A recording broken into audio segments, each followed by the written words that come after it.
میدونستی قوز پشت باعث میشه قد شما کوتاه‌تر بشه؟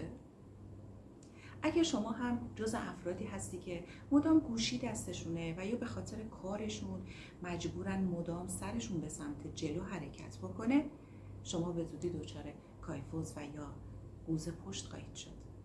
قوز پشت نه تنها باعث میشه قد شما کوتاه بشه، باعث میشه سردرد، گردن درد، شونه درد و همینطور گرفتگی‌های شدید بین دو تا کتف، بی‌حسی دست‌ها و گزگز انگشت‌ها و همینطور مشکلات تنفسی و گوارشی براتون بشه. من امروز با 2 تا کتاب میخوام بهت یاد بدم 3 تا حرکت بزنی که هم قوز پشتتو درستش بکنی و هم که قدت بلند بشه. توی حرکت اول کتاب‌ها رو روی سرت بذار و به مدت 5 دقیقه راه برو. حواست باشه شونه‌هات به سمت عقب باشه و کتاب‌ها از روی سرت نیفته. خیلی آروم و با طمأنینه راه برو.